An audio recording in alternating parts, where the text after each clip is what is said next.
I mean, regarding graphics, it feels like a AAA game rather than a mobile game. Would you look at... Oh my good lord. Alright, listen up. Normally, when I make game review videos for new or upcoming mobile games, I play it at least for 5 to 6 hours to see if it's even worth to make a video about the game, and this time things are a little bit different because this game right here, King Arthur Legends Rise, I don't want to say 100% because that will be a little bit too aggressive, but I'm 99% sure that this is going to be the best turn-based RPG mobile game. I know that's a bold statement, but I have a bunch of valid reasons. I'll go over all of them during the video, but let's start with the first one. I said the best turn-based RPG mobile game, but this game also has an official PC client, so you can play with the comfort of your PC, but also since of course this is a mobile game, you can play it anywhere you want. Now I've been only playing this game for like an hour or so, and if you take a look at the main story, yes, I'm about to finish chapter 2 and enter chapter 3. Let's go back and take a look at our heroes. You can tell by the name of the game, it is King Arthur Legends Rise, and this is our main character. You can build a squad around it. So this myth, this legend is the whole theme of the game, and by the way, this is I think by far the best graphics that I've ever seen on a mobile game. Now speaking of graphics, one of the biggest downsides on any turn-based RPG that I played, let's say Raid Shadow Legends, all the graphics in the trailers, cutscenes, cinematics are amazing, but when you get into the game, the actual gameplay is way different, and that is a little bit off-putting. However, in this game, graphics are mind-blowing. I'm gonna get into a battle and show you real quick. In the later videos, we can get into the nitty-gritty of the things, you know, building a squad, equipment, relics, all that good stuff. But in this video, what I'm trying to do is just showcasing the core things about the game. You can speed it up if you want to, but to be able to show you all the details, I'm not going to speed it up. Now, look at this one. This is the most powerful skill of King Arthur, at least that's what I have. And I'm gonna select this one. Would you look at... Oh my good lord. Whether it's the graphics, animations, everything is just so good and so smooth. And of course, if you want to try the game yourself, the link will be in the description and pinned comment. This is an AoE damage, which means we are going to hit all the enemies. And in the meantime, I can also give you guys some details about the game, or the combat I should say.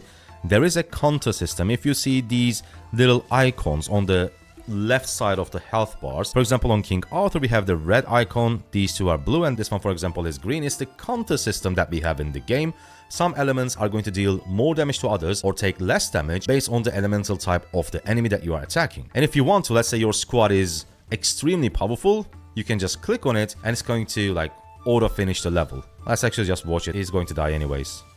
And boom, there we go. Now I think only one level left that I couldn't get all 3 stars, and that's the reason why I cannot proceed chapter 3, and it is this one. Let's battle. We can basically let our squad finish off all of them. Another super major upside about this game is that compared to other turn-based RPG games, I gave you the Raid Shadow Legends example, since this is based on a very popular legend, King Arthur and Excalibur, the lore and the story is going to be very rich and very deep and just basically more engaging. The thing they need to do, they need to deliver it, right? Because there has been a lot of movies, books, TV shows about King Arthur, Camelot, Merlin, Excalibur, like you name it. But the makers of the game is Netmarble. If you don't know, they are like one of the giants in the industry. So I'm pretty sure that they are going to indeed deliver it. Let's speed it up, and after this battle is finished, we can talk about how can you upgrade your heroes as well.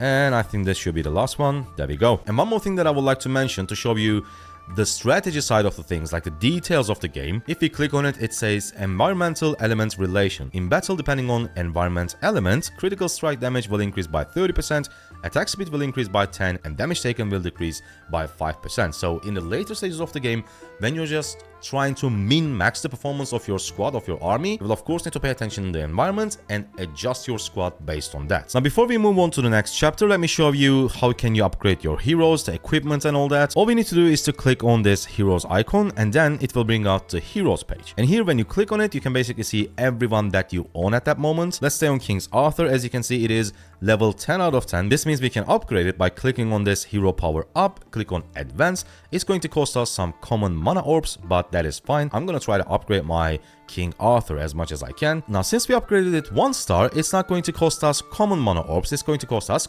uncommon mana orbs, and on top of that some solar fairy stones.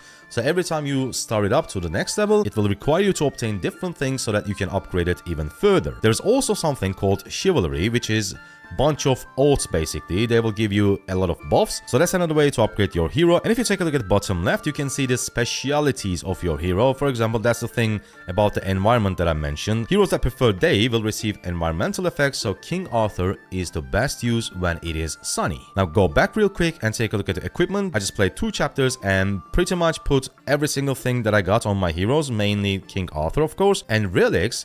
That is basically how you can change the elemental of your hero. And on the bottom for each relic, you can see how many levels you can upgrade the specific skill.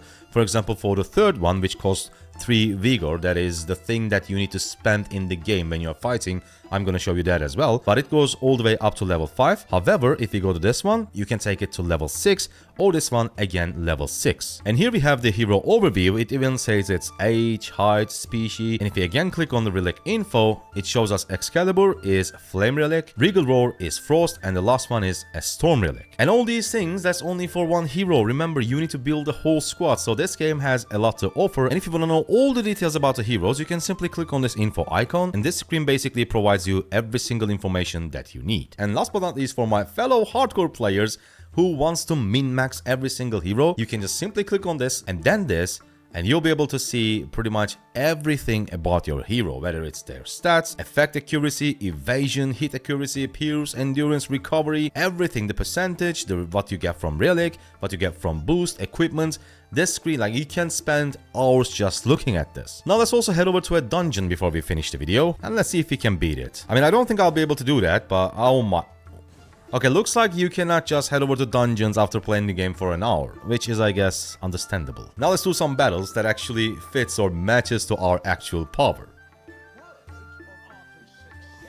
I mean, regarding graphics, it feels like a AAA game rather than a mobile game. And as I said around the start of the video, the gameplay graphics is pretty much the same. Alright, let's build our army from scratch. First of all, we are going to select someone with the leader effect, which is of course going to be King Arthur. And for the second cast, I'll go with her foster sister, and then this guy and a magician, because this guy can heal. And as you can see, it is night and rainy, which is not the best thing for King Arthur. However, we have just started the game, so we don't have that squad depth to be able to select the heroes that is just perfect for the environmental conditions. Let's start the battle and see if we can beat it. Now this bar is the vigor thing that I was talking about a few minutes ago. Of course, the more vigor it costs, the more powerful that skill is, but we need to spend our vigor with a plan. For example, every time it's King Arthur's turn, we need to have the 3 vigor so that we can use this insane skill. Now we do have 3. This means we can use the third skill of King Arthur, which is going to cost us 3, but will deal insane amount of damage. As you can see, this guy's about to go down. I think on the next turn, so here's the strategy part. I need to save at least 3 vigor for this guy so that I can heal my squad again. Since King Arthur is a little bit low, I'm going to use a taunt, so at least I know for a fact that one of them is not going to attack Arthur. Some heavy single target damage on the middle one. Yep. Now there is only one left. We should be safe. I don't think it has enough damage to take down Arthur. The reason why it's kind of important to keep all your heroes safe, because we need to get 3 stars. And most of the times, one of the requirements for 3 stars for each level is finishing it when all your heroes are still alive. So since he's stunned, I don't want to waste my taunt. I'm gonna use this, deal a little bit of damage, and then do this, and it goes down. There we go. So as you can see, even the early PvEs, you still need to use a little bit of a strategy. Imagine what's going to happen in the later stages of the game when you fight against other actual players. Now, before we finish the video, there is one more thing that I would like to mention. I think it is quite important. Since it's a mobile game, of course, there will be a bunch of microtransactions. However, what I really liked about this game is that these purchases, these things, are not screaming at your face. Because in most mobile games that I played, these icons are way bigger, way colorful. But in this game, they're just there. It feels like the devs are telling you, okay, if you want to spend, click on it. But if you don't, it's fine. So I would say it's a pretty good feeling for someone who has spent like a lot of money on mobile games. So if you did like what you see so far, and if you want to have access to the game, the link will be in the description and pinned comment. You can download it from there. I'm gonna be 100% honest with you. This game definitely impressed me a lot, especially when it comes to graphics. Of course, we will figure out more things about the game. Maybe it will impress us even more with certain different mechanics in the later stages of the game. But for now, I must say that it feels like I'm playing a AAA game rather than a mobile game. And I think it definitely deserves a try. Make sure to download it from the link in the description or pinned comment. Hope you guys liked it. I'll see you on the next one. Goodbye.